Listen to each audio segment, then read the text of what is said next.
Hello, this is Nick of Captain Knicnax. Welcome to my channel. So today I want to share with you what I learned with the different ways of how I labeled my ink vials.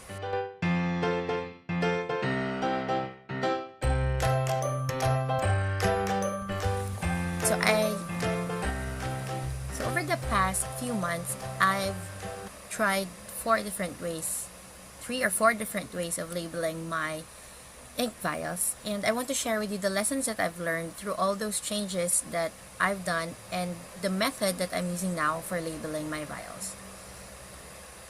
So before my most current change, this is how they look like. So I have a vial with white caps. I have a label at the front and a label at the side. Now, the labels have a border and the name, and I use the actual ink to write them down. The downside to this method is that most of the inks are not light fast, so when they are exposed to air, they tend to lighten out. And I found out that Diamine China Blue really is not light fast. Like it's almost a light blue after a few months of being exposed to just inside my room, and my room doesn't even get a lot of sunlight. So I am currently in the midst of changing my ink vials, and they now look like this.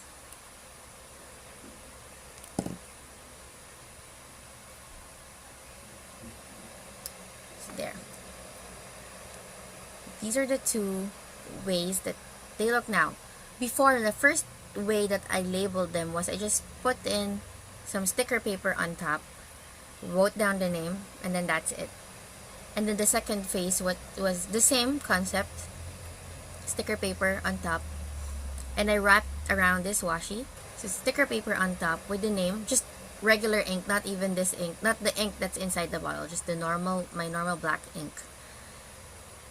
And then I wrapped it with washi tape, which was an idea that I got from my friend Janice.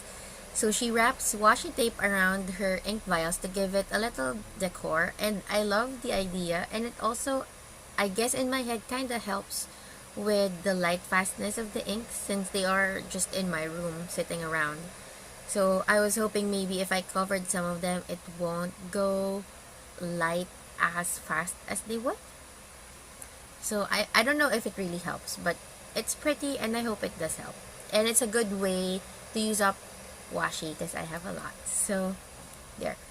That's the second phase that my ink vials went through. And then the third phase, which is actually this one, was I put one on top, one on the side, and then I used the actual ink to label them. Because before I was just using my Unipen, which is, kind of, I don't know, ironic that I didn't use a fountain pen to label my inks before, but that was because fountain pen ink feathers in sticker paper. So what I did was I cut up bits of my LES pad, and then using a glass pen, I drew an outline of the square, wrote the name inside, and used glue on top. I was using Elmer's glue stick, this cool glue, the purple one. It's purple when you put on and then turns white.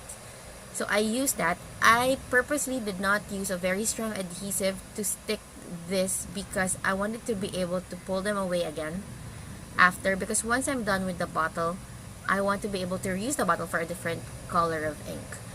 So there. So that's the logic behind that glue anyway. The problem with that glue though is that sometimes it doesn't hold as good as it should. So some of my labels actually peeled off. My kids play around with my vials all the time, so some of them didn't have labels anymore. So this is the third phase.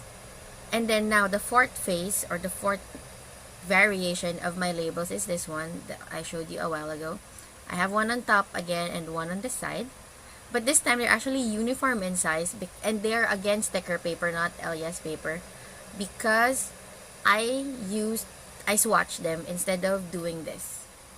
I didn't swatch them at the onset because I didn't want to use cotton buds and spread the ink around. First, because it's very wasteful of the cotton bud. Second is I don't want to waste that much ink on just, swatching.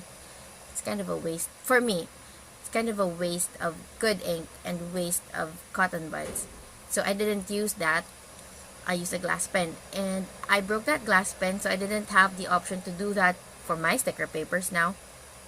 And I figured I'll swatch it using a brush, but more on that later. So this is the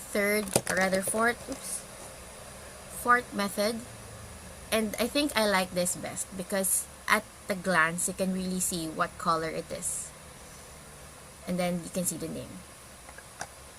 Because with this one, it's kind of faded now.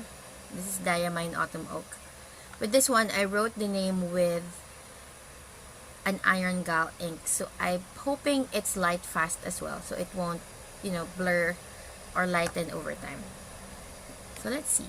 But I also I'm storing them now in a darker place of the room so that they don't turn light colored as fast as they did before. So this is how they look like now. This is one of my ink vial cases.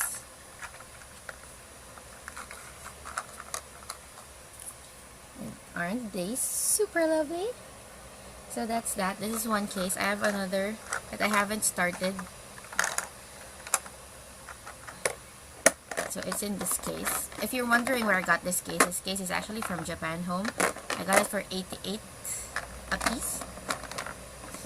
It's advertised as a medicine pill box organizer. So this is that. It's there.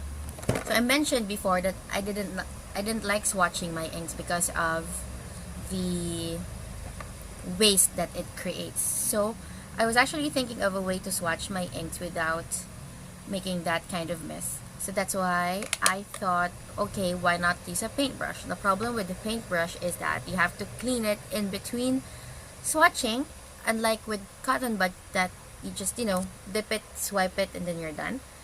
So this one takes a lot more effort, and it will take a while to dry a brush. And then I figured maybe if I use the smallest tip that I have, I could make it work. So I have here a round brush with a size 1 round brush, and this is just nylon. It's nylon, so it's not very expensive. It won't focus, but anyway, you can use any brush, even the cheap ones that come from the watercolor sets for kids, because all you really need to have is a tool to put down, to grab the ink and put it down. And then I love it because since this is synthetic, this is nylon, not hair, it takes less time to dry, I think. I'm not really sure. I'm not an artist, but I think that's how it works anyway. Plastic dries faster, right? Anyway, so what I have is a small water bucket and something to dry my paintbrush on, and this is stained already, but this is what I use. And this is actually an old breast pad. Yes, it's a breast pad, when you're lactating, or when women are lactating and they put it inside their bras so that the milk won't seep through their clothes. That's it. This one, I have a lot of these, so I figured I'll use them. You can use rags or an old shirt. It's also fine. So this combo, my water bucket, some rag to dry it up, and a small brush is actually perfect. It took me around 10 to 20 seconds to dry the brush.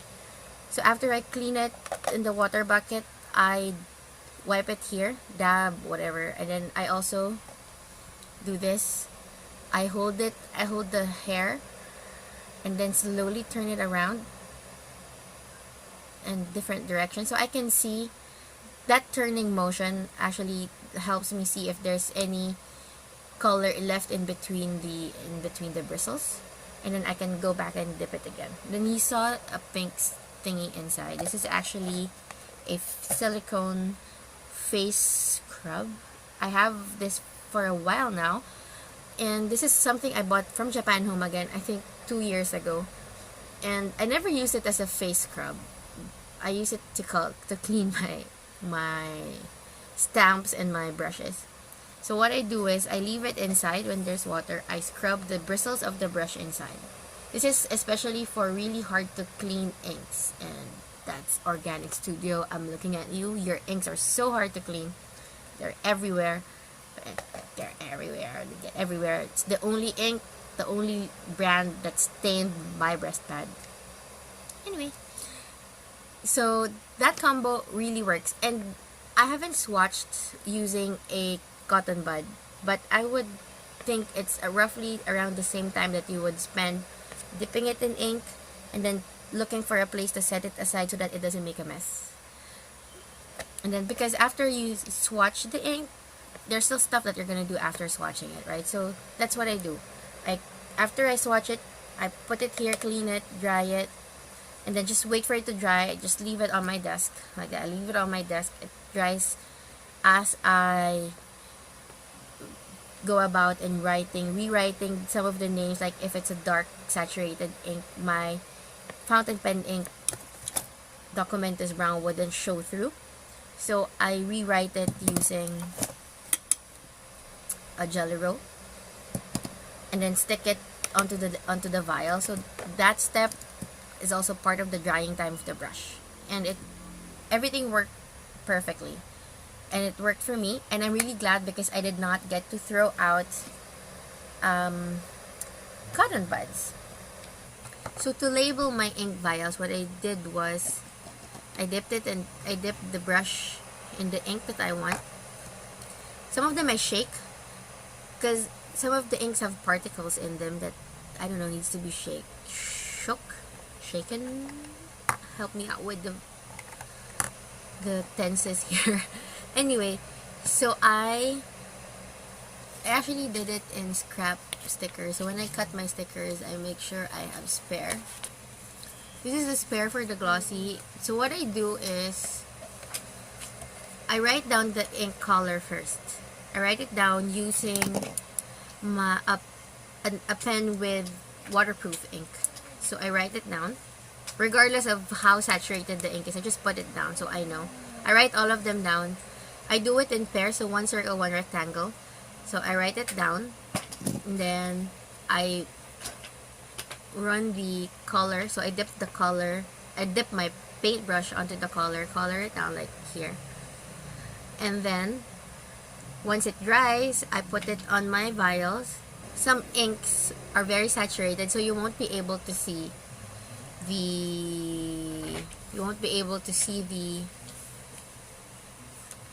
ink color like here. This is totally covered. This is Organic Studio Emerson, if I'm not mistaken, and it got covered. So what I do is, instead of using this, because I already wrote using this one, I go over on top with a white pen. I'm using a jelly roll 0.8, and I write it there.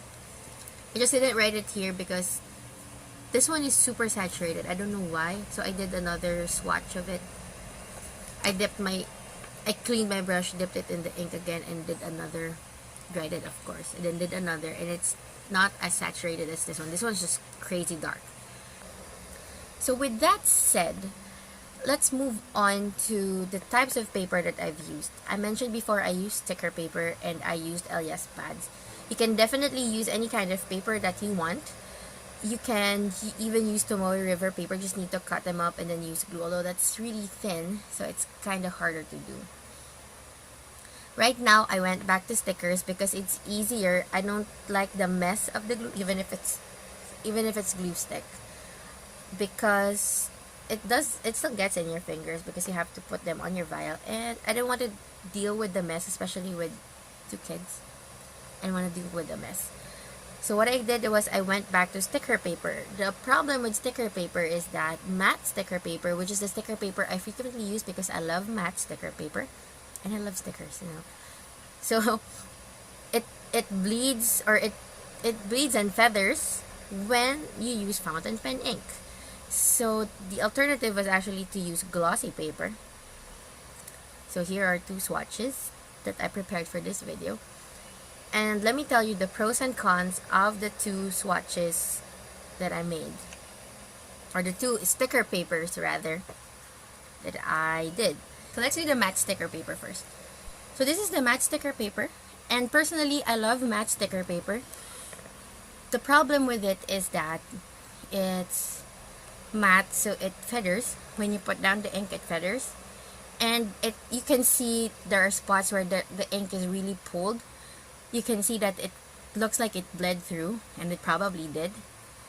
And it doesn't look that nice, actually. So it can show sheening, but again, sheening, sheening is a property that's dependent on the paper and the pen. And since you didn't use a pen, you use a brush. You won't see a lot of sheen unless that ink is like sheen city. Like here I used Organic Studio Hemingway, and it sheens. You can see that sheen, right? So it sheens but that's because this ink really sheens like a bad boy. So that's that. And so you can see here beside, this is Emerald of Shiver. Emerald of Shiver is sheening and shimmer. You can't see the sheen of the Emerald of Shiver a lot. There's not much sheening, but you can see the glitters because it's glitters and not shimmer. So there. So matte paper is okay. I love matte sticker paper. And another important feature of this sticker paper, since it's matte, it's nearer the consistency of paper. You get the color that matches more when you write it on paper. Does that make sense? It matches the color of the ink when you write it on paper more versus when it's glossy. And so this is glossy. And case in point, see this ink? Pilot Iroshizuku Chukushi. It's a brown ink. If you look at the box, it's a brown ink. But when you put it on the glossy paper, it looks purple. It's not focusing. Anyway, so that's that. So there. So that's the pros of the matte sticker paper. Let's move on to the glossy sticker paper. A problem that I have with glossy sticker paper in general is that I haven't seen glossy sticker paper that is not yellow backed. The backing is yellow. The backing is always yellow. I haven't seen one that is white or blue, unlike matte. So actually there is white. I just haven't used it. There's white back glossy, but I haven't used it. But the problem with the glossy that I have is that it's yellow backed and the paper is yellow tinged, so the color doesn't really go out nicely. I don't know. Maybe it's a factor. But although this color of Chokushi that I mentioned before has the same shows the same color when I swatch it in an Elias paper. So I don't know. So maybe if it's a glossy paper, it shows purple. Maybe that thing is that way.